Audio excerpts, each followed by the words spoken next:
Hello बच्चों, आज मैं आपको कार्बनिक यौगिकों का नामकरण बताने जा रहा हूं, जिसमें मुख्य प्रकार से तीन चीजें इंपॉर्टेंट हैं। पहली है कार्बन की संख्या, उसके बाद बंध किस प्रकार का है और उसके बाद में क्रियात्मक समूह कौन सा है। तो सबसे पहले हम लोग कार्बन की संख्या देखते हैं। जैसे अगर किसी कंपाउंड में एक कार्बन है तो उसके लिए मेथ लिखा जाता है। अगर किसी कंपाउंड में दो कार्बन है तो उसके लिए एथ लिखा जाता है। अगर किसी कंपाउंड में तीन कार्बन है तो उसके लिए प्रोप लिखा जाता है।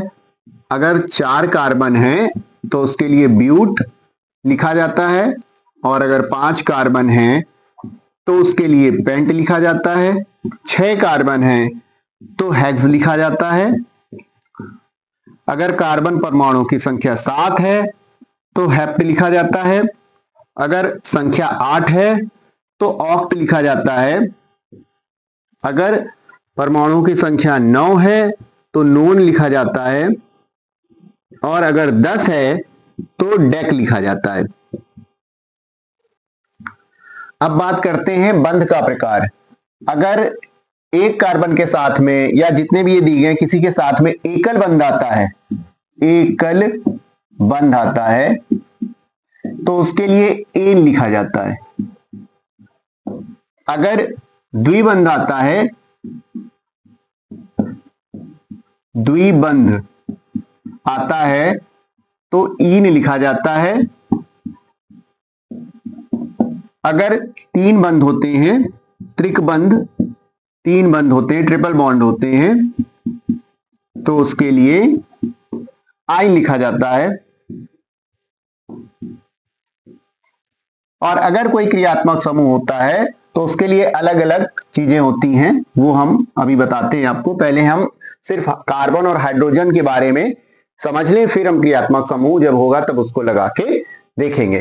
तो मैंने बताया अगर एक कोई कार्बन है और साथ में एकल बंध लगा हुआ है तो एन आएगा। अगर दो कार्बन है, एकल बंध है, तो आएगा एथ प्लस एन यानी एथेन। और अगर तीन कार्बन है और एक बंध लगा हुआ है तो आएगा प्रोपेन।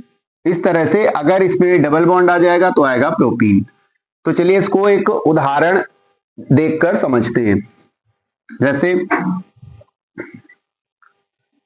मान लीजिए कि हमें एग्जाम में आया है CH4, तो सबसे पहले हमें इसको देखना है कि ये कितने कार्बन है। कार्बन तो एक दिख रहा है साफ साफ, तो मेथ तो आएगा ही आएगा।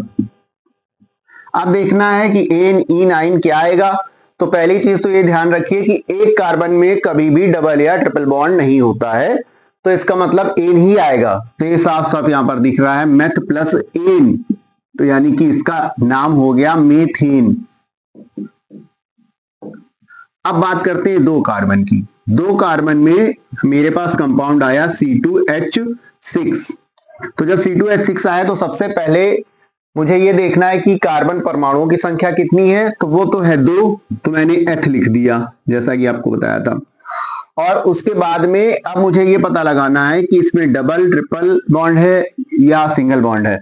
तो उसके लिए मैंने क्या किया, सबसे पहले C और C के बीच में एक सिंगल बॉन्ड लगाया और एकल बंध लगाया, और जितने भी हाइड्रोजन थे उनको आधा आधा बांट कर देखा।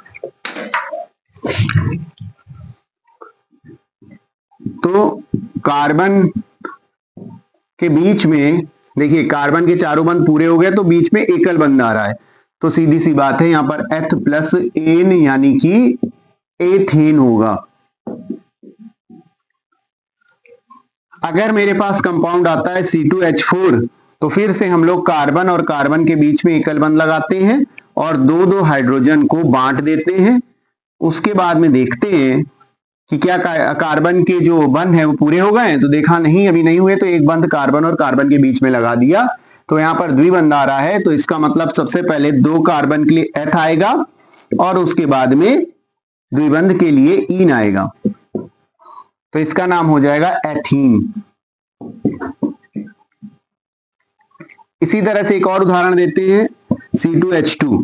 तो यहां कार्बन और कार्बन के बीच में सबसे पहले एक बंध लगाया और हाइड्रोजन एक एक लगा दिया। उसके बाद में देखा कि कार्बन में अभी दो ही बंध हुए हैं, तो दो बंध और लगा दिए जिससे कि ये पूरे 4 हो जाएं। तो देखा यहां पर तो ट्रिपल बॉन्ड आया है। तो 2 कार्बन के लिए सबसे पहले जो आपको बताया था कि कार्बन की संख्या 2 के लिए एथ आएगा, उसके बाद बंध का प्रकार तो ट्रिपल बॉन्ड के लिए आइन आएगा, तो ये हो गया एथाइन, तो इसका नाम हो गया एथाइन। ठीक है दोस्तों, अब क्रियात्मक समूह का लेक्चर नेक्स्ट वीडियो में आएगा, तब तक बाय बाय, टेक केयर।